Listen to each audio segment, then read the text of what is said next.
नमस्ते। आप लोगों को मेरा प्रणाम। आज चतुर्थी है, तो आज मैं कथा सुनाने जा रही हूँ। मैं कथा पढ़ती भी हूँ और सुनाती भी हूँ। अश्विनी श्री कृष्ण गणेश चतुर्थी व्रत कथा। श्री कृष्ण तथा बाणासुर की कथा। युधिष्ठिर ने पूछा, हे कृष्ण जी, मैंने सुना है अश्विन कृष्ण चतुर्थी को संकटा चतुर्थी कहते हैं।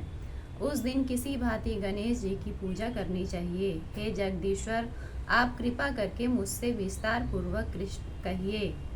श्री कृष्ण जी ने उत्तर में कहा कि प्राचीन काल में यही प्रश्न पार्वती जी ने गणेश जी से किया था। हे देव, कुआर मास में किस प्रकार गणेश जी की पूजा की जाती है, उसके करने का क्या फल होता है, मेरी जानने की इच्छा है।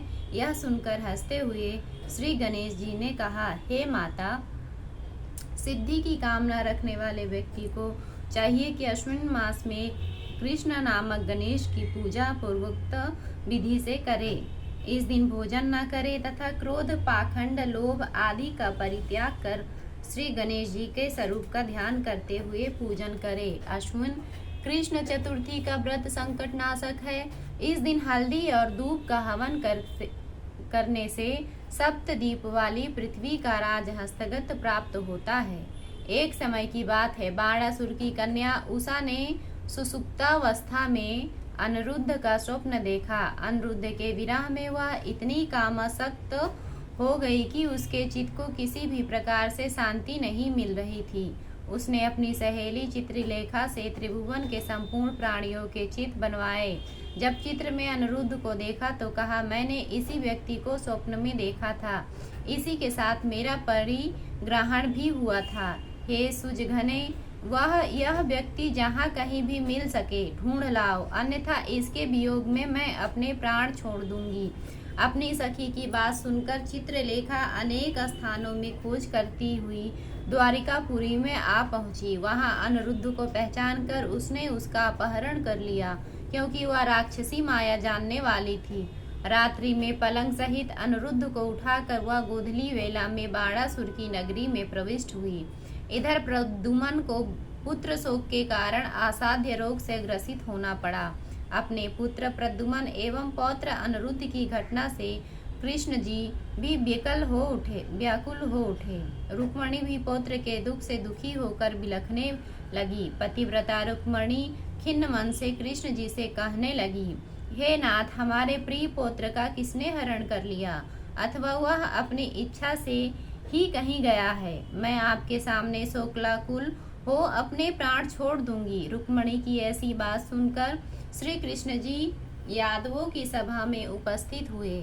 वहां उन्होंने परम तेजस्वी लोमस ऋषि के दर्शन किए। उन्हें प्रणाम कर श्री कृष्ण ने सारी घटना का सुनाई। श्री कृष्ण ने लोमस ऋषि से कहा कि हे मुनिवर, हमारे पुत्र को कौन ले गया? वह कहीं स्वयं तो नहीं चला गया है?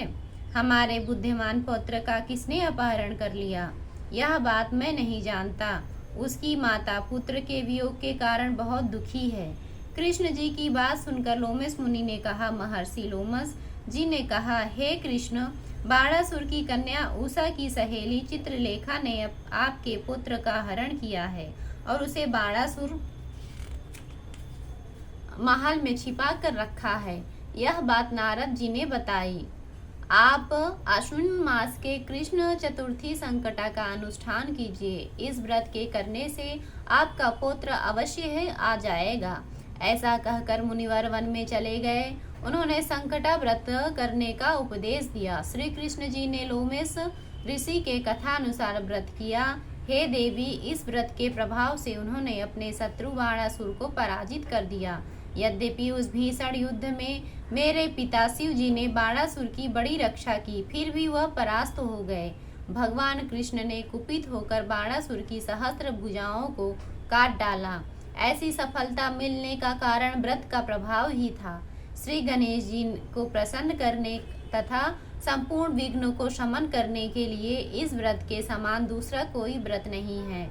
विश्व भ्रमण तथा तीर्थ भ्रमण के निमित्त इससे बढ़कर शुभदायक व्रत दूसरा नहीं है। श्री कृष्ण जी कहते हैं, हे राजन, संपूर्ण विपत्तियों के बिना सार्थ इस व्रत को अवश्य ही करना चाहिए। इसके प्रभाव से शत्रुओं पर आप विजय लाभ करेंगे एवं राज्य अधिकारी होंगे। इस व्रत के महात्मों का वर्णन बड़े बड़े विद्वान भी नहीं कर सकते। हे पृथा तनय, मैंने इसका स्वयं अनुभव किया है, यह मैं आपसे सत्य कह रहा हूँ। जय श्री गणेश भगवान की। ये गणेश भगवान का कथा पूरा हुआ। ओम श्री गणेशाय नमः। ओम श्री गणेशाय नमः।